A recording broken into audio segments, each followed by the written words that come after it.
Hey everyone, welcome back to a brand new video. So today we're going to be discussing what made Saints Row 3 a great game. Now, I know this video could be somewhat controversial because I know a lot of Saints Row fans think 3 is the worst game, which I completely disagree with.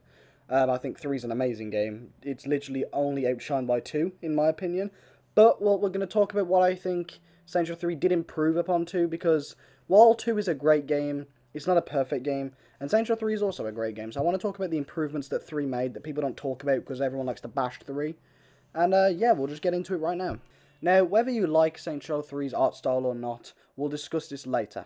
But for me, the graphical leap from 2 to 3 is huge, and one that I think was much needed, because playing 2 by today's standards, it's an ugly game. Even by back then standards, it's quite an ugly game. I think it came at the same time as GTA 4, and GTA 4 look wise, even though both have this similar gloomy grey style to it, which really put me off too at the start. It's a lot more vibrant in GTA 4, whereas Saints Row 3 is just full of vibrance. It's full of colours. The pedestrians aren't wearing these gloomy grey clothes. There's some people in these animated outfits and stuff. And now, whether you prefer Saints Row 2 style over 3, that's something we'll discuss later. But I think when it comes to just graphic quality, even the floors look better, the cars look better, the buildings look better. Saints Row 3 is a more visually pleasing game, and that to me is undeniable.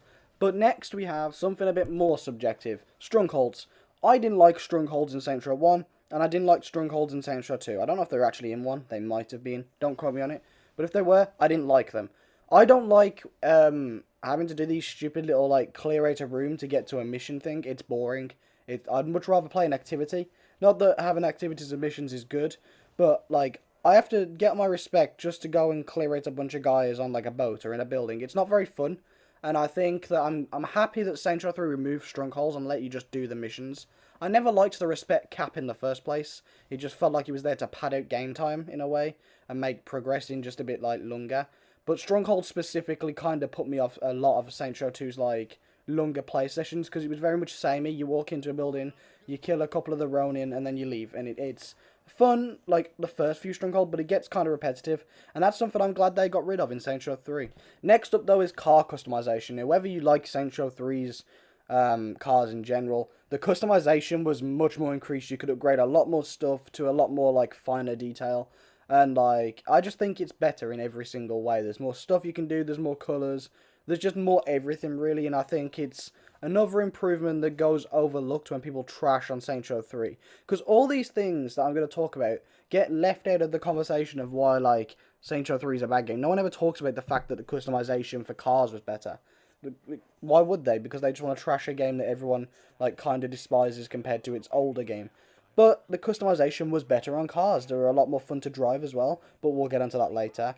But yeah, the customization was better. You could have all these different things. You could upgrade the torque, the reinforced bumper to a lot finer level. There was more mods you could do as well. It was just a lot more detailed and intricate.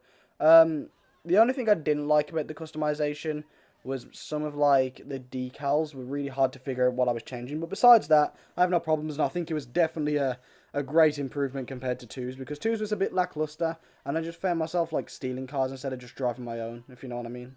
Now, this one again can be seen as controversial in a way because a lot of people might disagree, but I think the characters introduced in Saints Row 3 were really funny and cool and just good. Even the bosses, like Philippe Loren, Killbane, Matt Miller. While Matt Miller's not exactly my favourite character in the Saints Row franchise, he was still cool to go against, and I think it goes overlooked the characters. I really liked Philippe and how that all went down. The De Winter sisters, then you got Zemos, and then I also like how they updated Pierce. He was a bit more rich and famous and funny to go with the fact that in Saints Row 3 you're the superstars of still water compared to the Saints Row 2 of nobody knows you and you have to get your respect on the streets. Now, I understand people don't like some characters, but I think the characters introduced were really good, mainly even the leader of Stag, I forgot his name, sorry.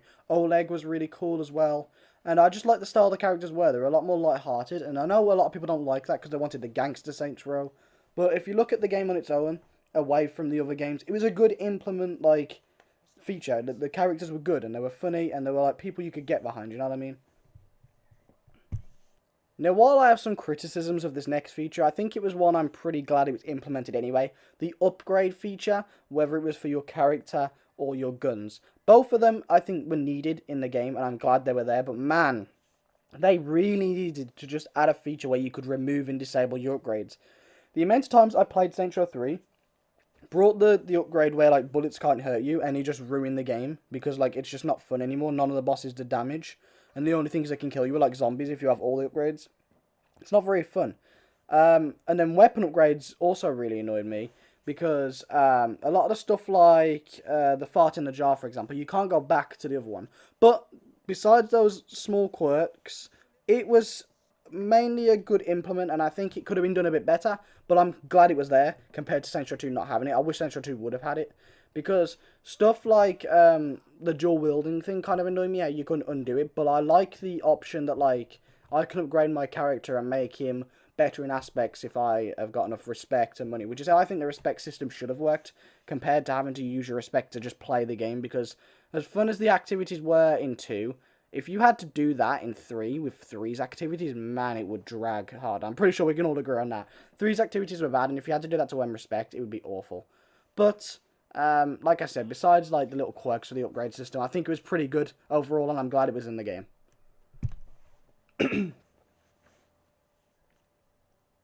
Now, this one is the definition of controversial when it comes to Saints Row. I liked the direction the game went in from Saints Row 2 to 3.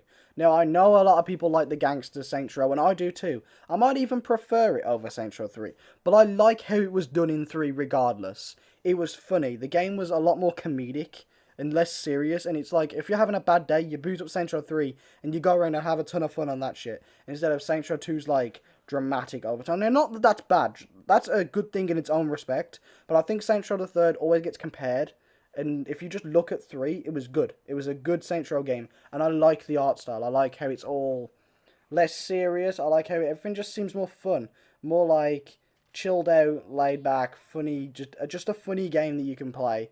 I like how the characters looked as well, a little more cartoony compared to Saints Row 2, but not too cartoony compared to like Agents of Mayhem, like the perfect style, where the graphics like complement it as well, because while the 360 was good, it couldn't really handle the best graphics, but look at it with the graphics they like decided to go with. The game like looked better than it should have really for its time.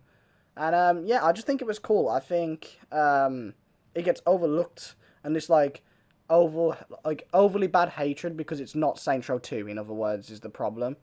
But if you just look at it by itself, the art style was pretty good for the game.